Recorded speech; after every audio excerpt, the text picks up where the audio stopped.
नमस्कार, मी यामिनी महामुळकर. महाराष्ट्र कॉलिंग या विशेष कार्यक्रमात तुम्हा सगळ्यांचं स्वागत आहे. मंडळी, आजचा विषय पालकांसाठी अतिशय महत्त्वाचा आहे, कारण आजच्या स्पर्धात्मक युगामध्ये करिअरची योग्य निवड करणं हे कोणत्याही विद्यार्थ्यांसाठी अत्यंत महत्त्वाचं व निर्णायक पाऊल असतं. आणि विशेषतः वैद्यकीय क्षेत्रात करिअर करू इच्छिणाऱ्या विद्यार्थ्यांसाठी आणि त्यांच्या पालकांसाठी 12वी नंतरचा काळ हा प्रचंड तणावाचा आणि अनेक प्रश्नांनी भरलेला असतो. नीट परीक्षेनंतर उपलब्ध असणारे विविध पर्याय, वैद्यकीय प्रवेश प्रक्रियेचे गुंतागुंतीचे नियम, तसंच देशात आणि परदेशामध्ये शिक्षणासाठी उपलब्ध असणाऱ्या सुवर्ण संधी याविषयी विद्यार्थ्यांच्या मनामध्ये अनेक शंका असतात. आणि याच सर्व महत्त्वाच्या विषयांवर सखोल मार्गदर्शन करण्यासाठी आज आपल्या सोबत आहेत सुप्रसिद्ध प्रख्यात करिअर मार्गदर्शक मुकुल चिमोटे सर. सर, स्वागत आहे. नमस्कार. नमस्कार. तो प्रेक्षक हो, मुकुल चिकुटे हे नागपूर येथील ॲस्टीट करिअर काउन्सिलिंग अकादमीचे डायरेक्टर आहेत. करिअर काउन्सिलिंगमध्ये त्यांना 20हून अधिक वर्षांचा अनुभव आहे आणि इयत्ता 8वी पासून पदव्युत्तर स्तरापर्यंतच्या विद्यार्थ्यांना त्यांच्या क्षमता, आवड आणि ध्येयांनुसार योग्य करिअर मार्ग निवडण्यासाठी सर मार्गदर्शन करतात.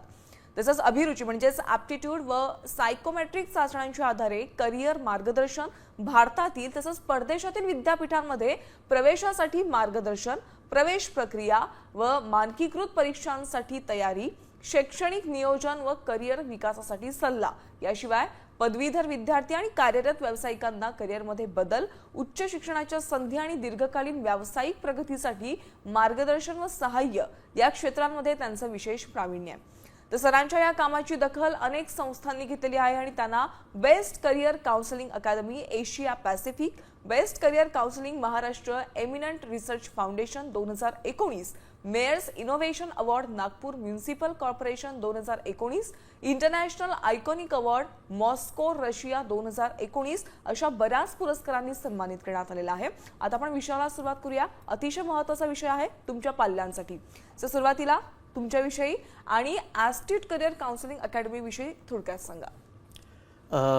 पहिले तर ॲस्टीट्यूट करिअर काउन्सिलिंग अकॅडमी ही आम्ही 25 वर्षापूर्वी आम्ही सुरू केलेली होती, मी आणि माझी मिसेस डॉक्टर वर्षा चिमोटे.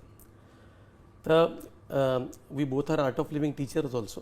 आणि बेसिकली काउन्सिलिंग हे पॅशन आहे आमचं. आणि आम्हाला असं वाटतं की प्रत्येक विद्यार्थ्याला अफोर्डेबल आणि क्वालिटी एज्युकेशन मिळणं हा त्याचा जन्मसिद्ध अधिकार आहे, इरिस्पेक्टिव्ह ऑफ हिज फायनान्शियल त्याचं जे काही स्टेचर आहे किंवा त्याचे जे पण काही अकॅडमिक क्रेडेन्शियल्स आहेत. तर त्याच्यासाठी योग्य मार्गदर्शन समजा विद्यार्थ्याला आपण समाजाच्या कानाकोपऱ्यापर्यंत पोहोचू शकलो आणि विद्यार्थ्यांना समजा योग्य मार्गदर्शन मिळालं तर आपण नेशन बिल्डिंगमध्ये पण आपण कॉन्ट्रीब्यूट करू शकू. आणि म्हणूनच आम्ही ही अकॅडमी सुरू केली.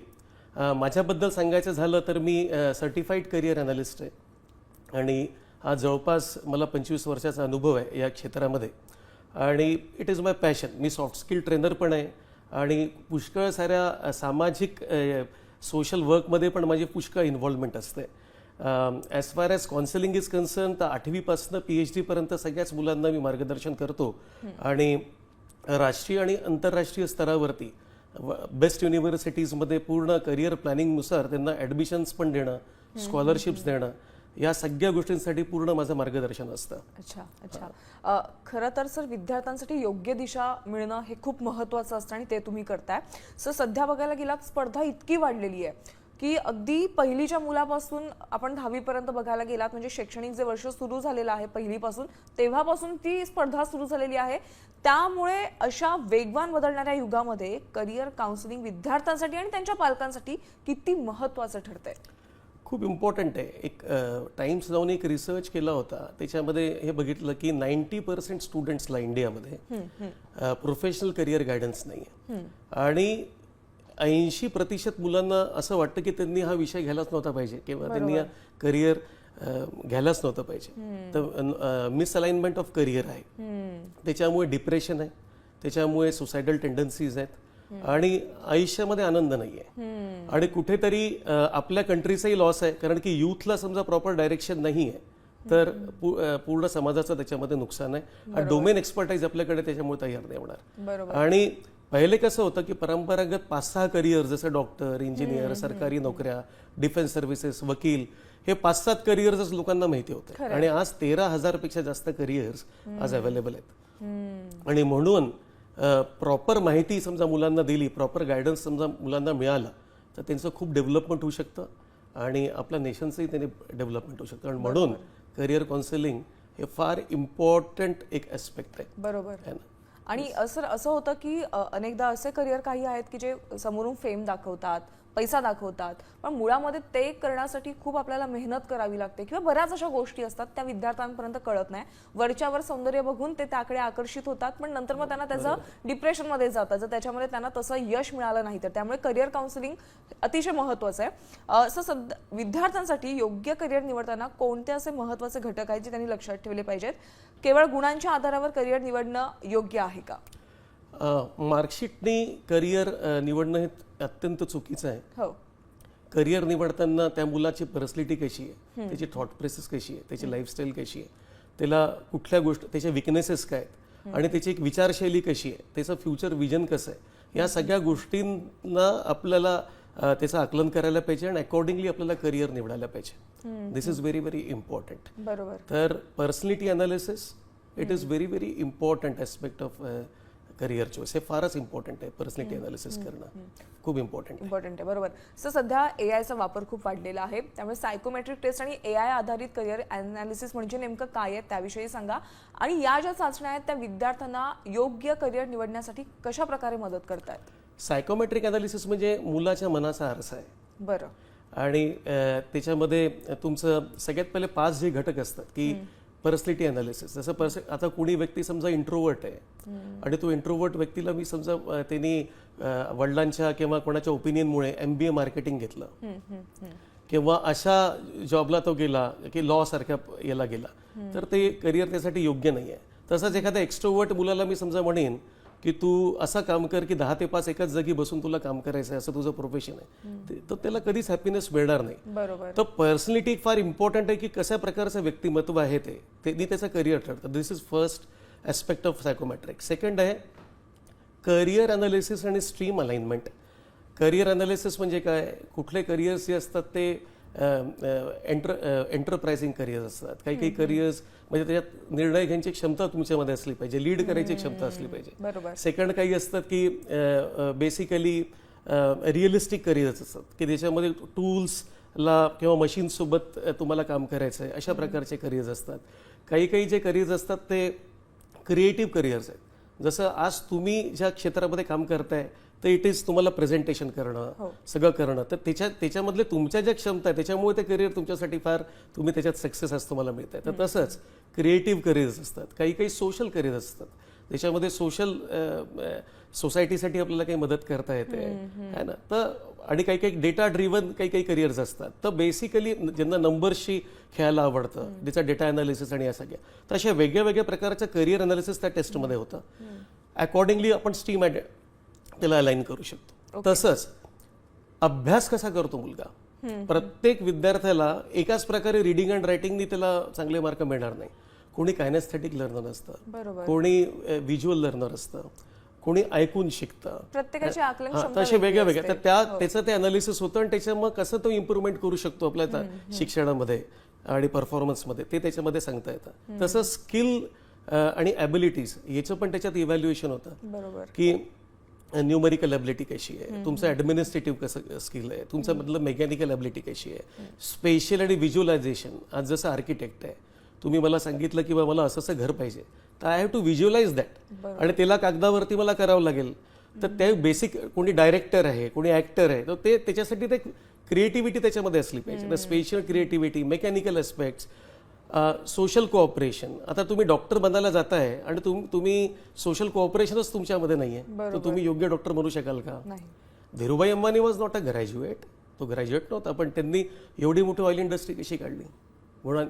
तर या ज्या स्किल्स असतात याला आयडेंटिफाय करणं, इंटरेस्टला आयडेंटिफाय करणं, पर्सनॅलिटीला आयडेंटिफाय करणं, या सगळ्या गोष्टी तुम्हाला सायकोमेट्रिक अनालिसिसमुळे प्रॉपर आणि त्याच्यानंतर मग AI बेस्ड 10 ते 15 वर्षाचं करिअर प्लॅनिंग, करिअर ॲडव्हान्समेंट, या सगळ्या गोष्टी त्यांना आपल्याला सायकोमेट्रिकच्या थ्रू आपल्याला देता येतात. आणि म्हणून it is very very scientific approach. एक करिअर प्लॅनमध्ये खूप आपल्याला प्रोफेशनल एक विजननी आपल्याला मुलांना घडवता येतं, म्हणून ते इम्पॉर्टंट. बरोबर. सर आता आपण वैद्यकीय क्षेत्राकडे वळूयात की नीट नंतर MBBS आणि BDS ह्या प्रवेश प्रक्रिया सुरू होत आहेत. विद्यार्थी आणि पालकांनी प्रवेश प्रक्रियेदरम्यान कोणत्या गोष्टींकडे विशेष लक्ष दिलं पाहिजे? बेसिकली सगळ्यात पहिले असं आहे की भारतामध्ये खूप जास्त फसवणूक चालते. म्हणजे या प्रत्येकांमध्ये ऑब्सेशन असतं की मला MBBS करायचं आहे, MBBS करायचं आहे. जेवढा इम्पॉर्टंटली ते अभ्यास करतात पण ते ॲडमिशन प्रक्रियेबद्दल त्यांना माहितीच नसते किंवा फायनान्शियल प्लॅनिंग काय लागणार आहे. UG आणि PG याला कन्सिडर करून फायनान्शियल प्लॅनिंग करायला पाहिजे आणि अकॅडमिक प्लॅनिंग करायला पाहिजे. बरोबर. आता जेव्हा तुम्ही प्रक्रियेला तुम्ही जाताय तेव्हा तुम्हाला सगळ्यात इम्पॉर्टंट आहे इन्फॉर्मेशन ब्रॉशर्सला तुम्हाला वाचणं. सेंट्रल गव्हर्नमेंटचे जे काही इन्फॉर्मेशन ब्रॉशर्स आहे, प्रत्येक स्टेट गव्हर्नमेंटचे वेगळे नियम आहेत. तुम्ही नॅशनल एलिजिबिलिटी टेस्ट देता. भारतामध्ये 1,37,000 फक्त जागा आहेत आणि तुम्ही फक्त रिजनल माइंडसेट ठेवता की माझा मुलगा फक्त महाराष्ट्रात शिकेल, तर किती कमी सीट्स आहेत.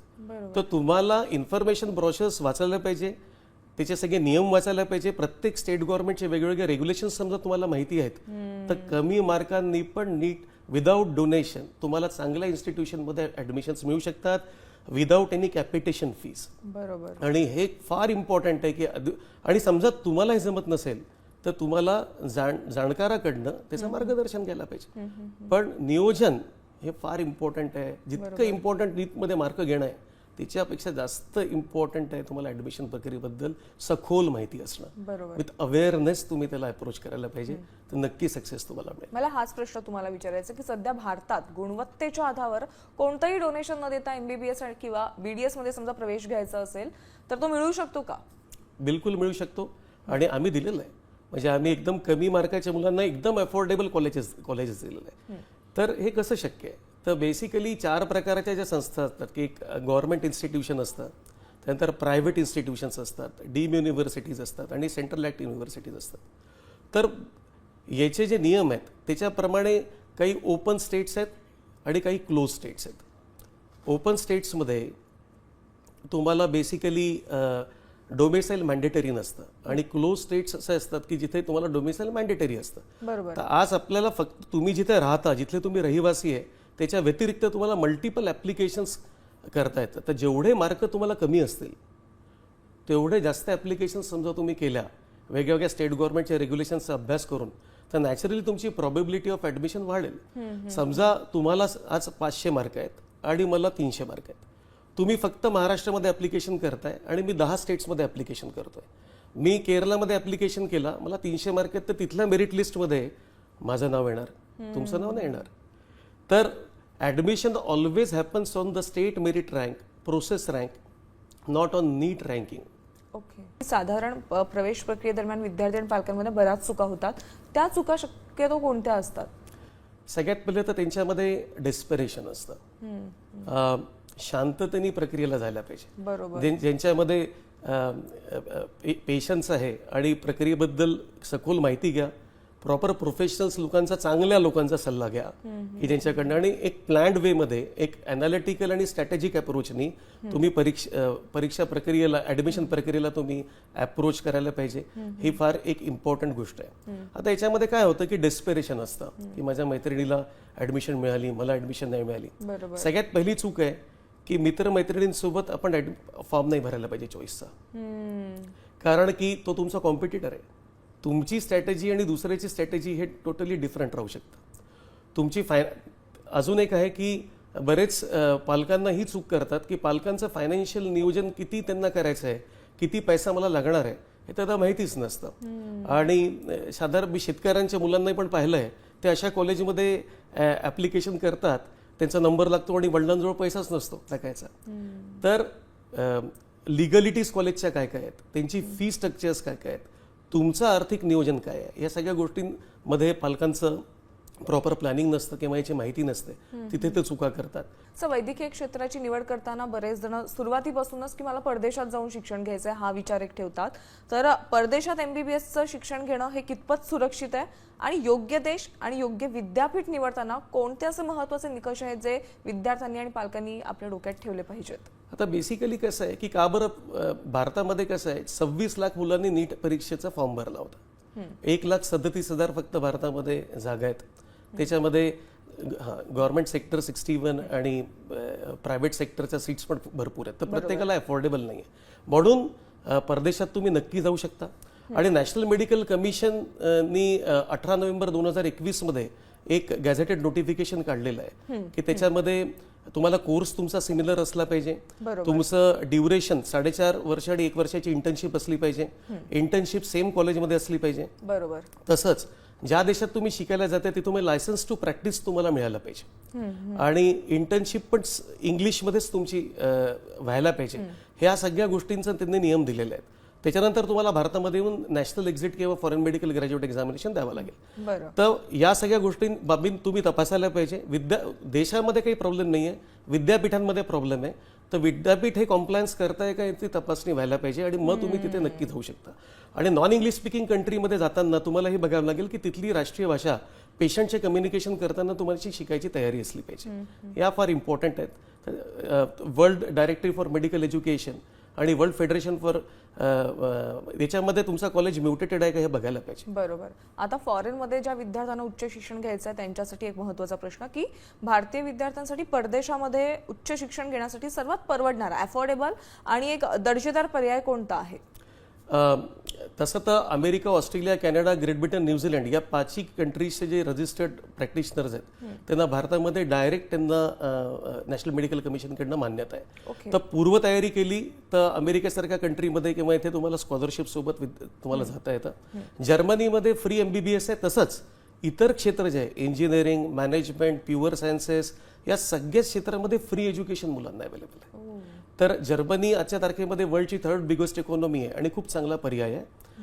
मुलं जॉर्जिया किंवा रशियासारख्या कंट्रीमध्ये जातात. नेपाळ एक चांगला कंट्री आहे जिथे नॅशनल मेडिकल कमिशनचा पण कॉम्प्लायन्स आहे. भाषा हा प्रॉब्लेम नाही आहे, तर तिथेही वैद्यकीय शिक्षणासाठी जाता येतं. पण ओव्हरऑल समजा शिक्षण बघितलं वैद्यकीय प्लस इतर क्षेत्र, तर आज जर्मनी खूपच एक चांगला आणि अफोर्डेबल पर्याय मुलांसाठी आहे. बरं सर, जसं सुरुवातीलाच म्हटलं मी की सध्या स्पर्धात्मक युग सुरू आहे, बऱ्याच स्पर्धा विद्यार्थ्यांमध्ये पाहायला मिळतात. अशा वेळेस समजा जर विद्यार्थ्यांचा MBBS मध्ये प्रवेश नाही झाला तर वैद्यकीय क्षेत्रात आणि इतर क्षेत्रामध्ये कोणते असे उत्तम पर्याय आहेत?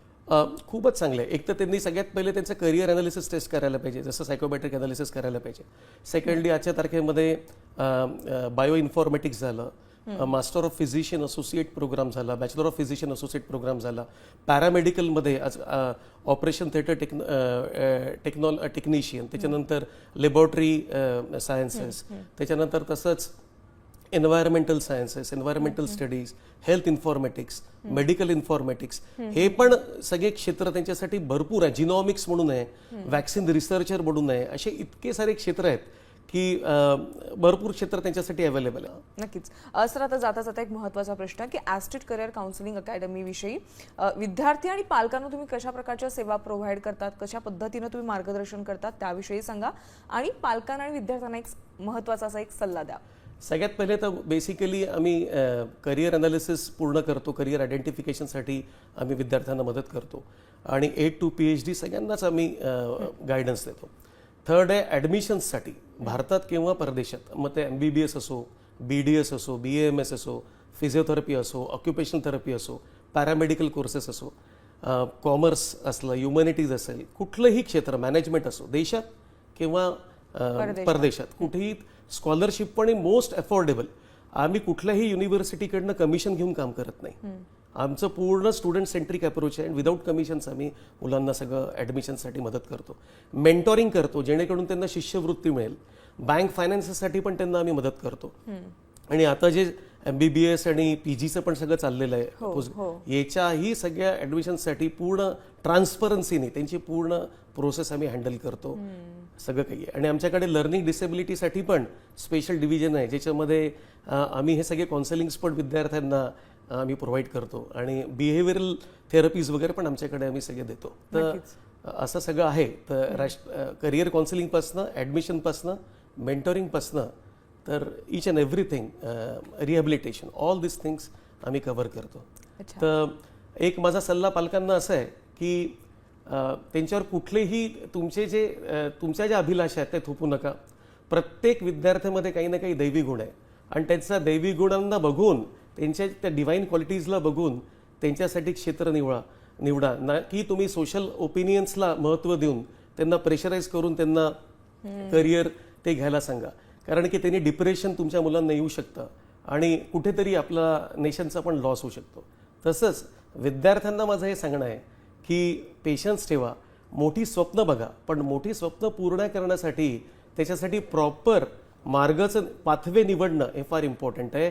त्याच्यासाठी प्रॉपर प्लॅनिंग करणं फार स्वप्न बघून पूर्ण होत नसतात. त्याच्यासाठी कन्सिस्टंट इफर्ट करावा लागतो, प्रॉपर एक प्लॅनिंग करावं लागतं आणि एक्झिक्युशनचं पण करावं लागतं. या तिन्ही गोष्टी आपल्याला कराव्या लागतात. टाईम, इफर्ट आणि मनी जेवढं तुम्ही तुमच्या करिअरसाठी स्पेंड करताय, कॅरेक्टर बिल्डिंगकडे पण तुम्ही लक्ष द्यायला पाहिजे. कारण की कॅरेक्टर हे तुमच्यासोबत नेहमी राहणार आहे. करिअर तर ठीक आहे नाही, पण कॅरेक्टर आहे जे तुम्हाला धरून ठेवेल आणि तुम्हाला बेटर ह्युमन बिंग बनवेल. बरोबर. ही फार इम्पॉर्टंट आहे. आणि नक्कीच तुम्ही करिअर काउन्सिलिंग एक प्रोफेशनल गायडन्स घेऊन स्वतःला तुम्ही स्वतःचं करिअर घडवू शकता. हेच माझं सांगणं आहे. Don't take stress, be happy and contribute. हेच माझं तुमच्यासाठी एक संदेश आहे. थँक्यू. नमस्कार. नक्कीच. सर, मुळात तुम्ही आज इथे आलात आणि प्रेक्षकांना करिअर मार्गदर्शनाविषयी योग्य माहिती दिलीत.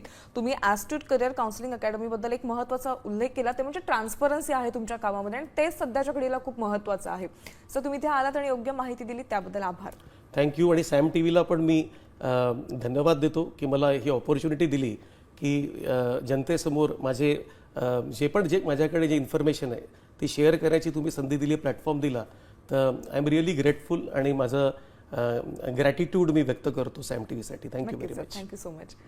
तर महाराष्ट्र कॉलिंगमध्ये वेळ झाली आज इथेच थांबण्याची. नमस्कार.